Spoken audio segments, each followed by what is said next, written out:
Welcome to Kalpana அம்மாவது channel. இன்னைக்கு எங்க வீட்ல என்ன ஸ்பெஷல் பார்க்கலாமா? சுட சுட சோறு, அதுக்கப்புறம் வந்துட்டு பாவக்காய் தொக்கு, தயிர், வத்த குழம்பு தாங்க இன்னைக்கு ரொம்ப ஸ்பெஷலே. இந்த வத்த குழம்பு வந்துட்டு உங்க வீட்ல காய்கறி இல்ல, ஆனா ரொம்ப டக்குன்னு 10 நிமிஷத்துல செய்யணும் அப்படின்னா சின்ன வெங்காயம் பூண்டு மட்டும் இருந்தா போதுங்க, செம்ம டேஸ்டான குழம்பு ரெடி பண்ணிடலாம். இந்த சின்ன வெங்காயமும் பூண்டை மட்டும் உரிச்சு வச்சுக்கிட்டீங்கன்னா ஒரு 10 நிமிஷத்துல இந்த குழம்பு ரெடி ஆயிடும். எப்படி செய்யலான்றத பார்க்கலாமா? ஒரு கடாயில தாராளமா எண்ணெய் ஊத்திக்கங்க. எண்ணெய் வந்துட்டு நல்லெண்ணெயா இருந்தா இன்னும் பெஸ்டா இருக்கும். அதுக்கு கூட கடுகு பொரிஞ்சதும் வெந்தயம் போட்டுக்கோங்க. வெந்தயம் பொரிஞ்சதும் ஒரு கப் அளவுக்கு பூண்டு உரிச்சு வச்சிருக்கேன். பூண்டு, காஞ்ச மிளகா போட்டுட்டு ஒரு கப் அதே கப் அளவுக்கு சின்ன வெங்காயமும் உரிச்சு வச்சிருக்கேன். ரெண்டுமே போட்டுட்டு நல்லா வதக்கிடுங்க. ஒரு பாதி அளவுக்கு வதக்கிட்டோங்க சின்ன வெங்காயமும் பூண்டும்.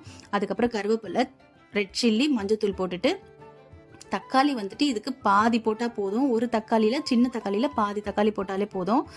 அதுக்கப்புறம் எப்பவும் போல நம்ம குழம்புக்கு ஏற்ற மாதிரி கல்லுப்பு கொஞ்சமா போட்டுக்காங்க. போட்டுட்டு தக்காளி நல்லா வதங்கட்டும்.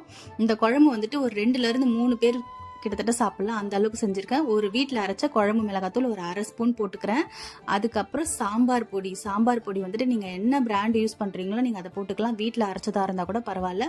இந்த சின்ன குட்டி ஸ்பூன்ல ஒரு 4 ஸ்பூன் அளவுக்கு நான் சாம்பார் பொடியை போட்டுக்கிறேன். இதை நல்லா கிளறி விட்டுட்டு அதுக்கப்புறம் ஒரு கோலி குண்டு சைஸை விட கொஞ்சம் பெருசா புளி ஊற வச்சு ஃபில்டர் பண்ணி நான் எடுத்து வச்சிருக்கேன் வடிகட்டி.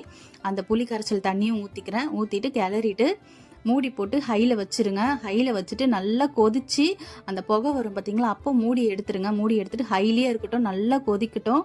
கொதிச்சு ஒரு பாதி சுண்டி வரும்போது மிளகுத்தூள் கொஞ்சமாக போட்டுக்கோங்க. மிளகுத்தூள் போட்டுட்டு சிம் பண்ணிட்டு குழம்பு எண்ணெய் பிரிஞ்சு வரும் பார்த்தீங்களா, இதுதான் குழம்பு கொதிச்சதா பக்குவம். அப்போ வந்துட்டு நாட்டு சக்கரை அப்படி இல்லைன்னா வெல்லம் போட்டுட்டு கிளறி விட்டுட்டு கொஞ்ச நேரம் மட்டும் கொதிக்கிட்டோங்க. அவ்வளோதாங்க, சூப்பராக குழம்பு ரெடி ஆயிடுச்சு. இறக்கும் போது கருவேப்பிலையை போட்டுட்டு இறக்கிடுங்க. கண்டிப்பாக இந்த குழம்பு ட்ரை பண்ணுங்க.